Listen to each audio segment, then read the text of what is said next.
O homem nasce aonde? Na zona onde nascem todos os primatas, que não tem nada a ver com isto. Nós somos um bicho que salta do sítio onde cresceu e nasceu, que é nas árvores, não é? Comer frutos e vem espalhar-se pelo mundo. Quando nós cá chegamos, encontramos o Neandertal já muito à rasquinha, muito em grupos pequenos, com problemas gravíssimos de consanguinidade. O bosque, também como o gelo, não permite grupos grandes. Há aqui um ponto fundamental, que é o momento em que nós percebemos. Temos que sair do grupo pequeno para o grupo grande, e nessa altura, no grupo grande, qual é o problema que nós temos? A ordem. Como é que a gente regula? Num grupo pequeno é muito mais fácil. Num grupo grande tem que se estabelecer as hierarquias, tem que haver um domínio do poder. Só há duas maneiras de fazer hierarquias, ou à batatada ou convencendo as pessoas, não é? Se eu tenho uma relação com um Deus, talvez eu vos convença que eu posso estar ali sentado num trono e que toda a resto da malta está aqui para mais ou menos na minha... O Mega tem como base esta pintura que pretende servir como ilustração para a história do megalitismo no Alentejo. Desde os últimos caçadores-coletores, há pouco mais de 7.000 anos, até a Idade do Bronze, foram os últimos povos que construíram monumentos megalíticos há cerca de 3.000 anos. A Revolução Neolítica é uma mudança muito profunda na forma como as pessoas viviam, como comiam, como se relacionavam com, nomeadamente, a propriedade sobre a terra só com os agricultores. Para os outros não fazia sentido. O nómada não pode ter grande coisa, só pode ter aquilo que transporta. O sedentário está ali a acumular riqueza, estoques, e às tantas tem bens a defender. É a época em que se concebe esta ideia fantástica que o homem é mais importante que todos os outros. Estamos no centro e que todo o resto tem que nos servir. Questionar esta atitude que começou neste momento, que é a atitude de eu, em vez de estar aqui a servir o projeto que me criou, que é a atitude original, eu passo a servir o meu projeto. Começo a fazer o meu povoado e tu começas a fazer o teu e eu faço melhor do que o teu porque descobri umas coisas, então eu quero vender o meu sistema ao outro. Depois daí nasce o império. Então, nós andamos há 8.000 anos. É essencial para o futuro questionar, perceber como é que esta malta vivia, porque é que comia. Comia bolota, claro que sim. As primeiras experiências com a agricultura e com a domesticação de animais foram feitas no crescente fértil, que inclui a Turquia, a Síria, o Líbano, Israel, o Egito, onde há cerca de 10.000 anos se começaram a fazer as primeiras experiências de domesticação de cereais e leguminosas. E 1.000 anos depois, portanto há cerca de 9.000 anos, começaram a fazer as primeiras experiências de domesticação de animais, ovelhas e cabras. E como chegou cá? Há cerca de 7.000 anos, 3.000 anos depois do Próximo Oriente, já havia aquilo que chamamos o pacote neolítico. Todas as descobertas já estavam feitas. Eles só tinham que decidir se optavam por elas ou não. As ovelhas vieram já domesticadas do Próximo Oriente. O mesmo com o trigo, a cevada, as leguminosas. Portanto, os nossos primeiros agricultores receberam já prontinho todo o pacote, chamado pacote neolítico, continuaram a viver da caça e da recoleção. O Alentejo, na altura, era uma floresta densa, onde haveria grandes possibilidades em termos cinegéticos.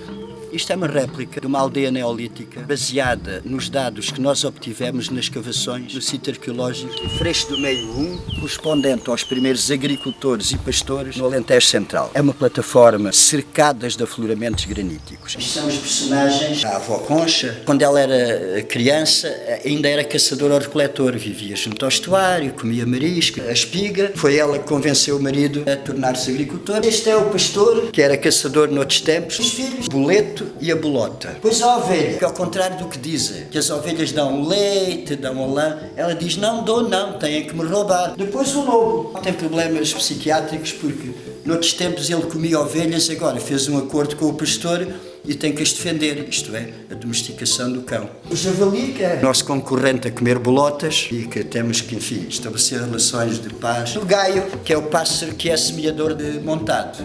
O gaio dizem que enterra bolotas para comer mais tarde, mas depois é muito esquecido e essas bolotas acabam por germinar e dar árvores. Mas há também quem diga que não, que ele é intencionalmente um semeador de florestas. Cultivavam o grão de bico, a ervilha, as favas, os xíxaros, as lentilhas, isto é, alimentos que se podem conservar. Criavam ovelhas e cabras E o principal objetivo era, sobretudo, a obtenção do leite e dos derivados, nomeadamente o queijo, que é mais uma vez um alimento que permite consumir em diferido, armazenar. Usámos os dados arqueológicos quando os tínhamos.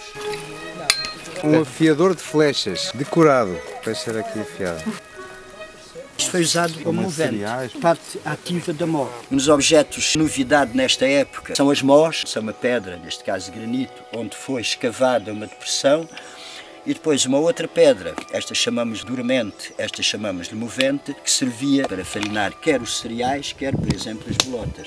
Esmagadas, a técnica era uma pedra contra outra pedra rugosa, transformar quer as bolotas, quer os cereais em farinha. Nos casos em que, por via da arqueologia, não tínhamos informações, baseámos em dados etnográficos. Construíam com técnicas simples, usando os materiais disponíveis à volta. Fizemos 2 cabanas, réplicas de como seriam as cabanas neolíticas. Usamos dados arqueológicos, a técnica de construção das paredes, construídas com um esqueleto entramado de ramagens, como se fosse um grande cesto, que depois era rebocado com barro cru. No que diz respeito aos telhados, não temos informação arqueológica. Então o que decidimos foi usar materiais disponíveis nas imediações, apropriados para a construção dos telhados, para impermeabilizar as cabanas. Esta foi feita com 2 tipos de materiais, um caniço mais grosso e um caniço mais fino, e a outra foi feita com tabua e palha de centeio. Qual era a mais adequada? Aquela é sem dúvida a melhor solução. As aldeias eram pequeninas, sem muralhas, sem proteção natural, era um mundo pacífico. O Alentejo estava deserto nessa altura, tudo disponível,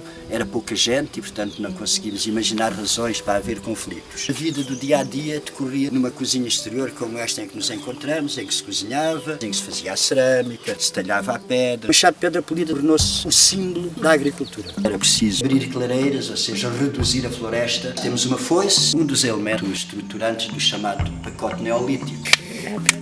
Já sei outra. Uma de um lado, outra do outro. Outra deste.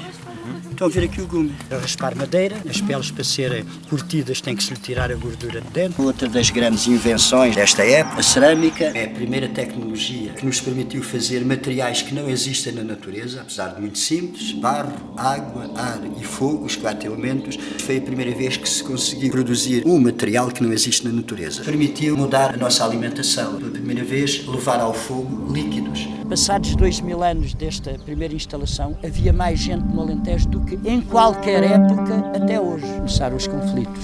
Muito mais gente, os recursos são os mesmos. Há 5000 anos não havia nenhum povoado que não tivesse muralhas. A muralha exterior para defender toda a gente, a interior para defender as elites. Passados 500 anos, o Alentejo está vazio outra vez. Dá para imaginarmos o que é que correu mal. Esta pedra é um menhir verdadeiro, tem esta característica interessante que está crivado de covinhas. Os cromoleques alentejanos tinham esta forma de ferradura, eram, a meu ver, memoriais. Como eram transportados e erguidos os menhires, foram precisas 3 invenções. A corda é uma tecnologia que permite concentrar num único ponto uma força ilimitada. Podemos fazer uma corda comprida o suficiente para pormos 100, 200, 300 pessoas a puxar a pedra. E a corda é o que permite concentrar essa força a puxar um único ponto a pedra. A outra invenção é a roda. Um tronco cilíndrico é uma roda. Então, sobre um tronco é relativamente fácil. E a terceira invenção, a alavanca, consiste num pau, um apoio e quanto mais comprido for o pau, mais a força que fazemos na extremidade é multiplicada no objeto que queremos levantar. A corda, a roda e a alavanca foram invenções absolutamente indispensáveis. O buraco onde a pedra era implantada tinha que ter esta forma, vertical de um lado e em rampa do outro. A pedra era trazida sobre rolos, inserida no buraco, aos poucos levantando e travando com pedras no buraco. E num certo momento ela já não cai, depois volta-se a levantar e tal. No final, com as cordas, sempre pondo pedras no buraco para ela não voltar a cair. E ficou de pé. Com o tempo, verificou-se que os menhirs tombavam sempre para o lado da rampa, nunca para o lado que foi escavado verticalmente. O lado da rampa, onde se tinham colocado as pedras, é sempre mais frágil. E acabavam por, com o tempo, inclinar e até tombar. Quando mais tarde se começaram a fazer antas ou dólmenes, são monumentos muito posteriores aos menhirs, eles acabaram por aproveitar a observação que tinham feito. E então, escavaram um buraco na mesma, vertical de um lado e em rampa do outro. Trouxeram a pedra cá para dentro, tal como com os menhirs, só que em vez de ficar vertical, inclinaram para o lado de dentro. Isso explica que as antas ou dolmens, ainda hoje, a maioria estejam de pé. Como estas cabeleiras foram feitas com uma esfregona que a gente foi comprar ali na aldeia, e sobrou o cabo da esfregona, que a árvore é o grande símbolo aqui do Freixo e deste projeto, portanto uma árvore reciclada a partir de um cabo de esfregona.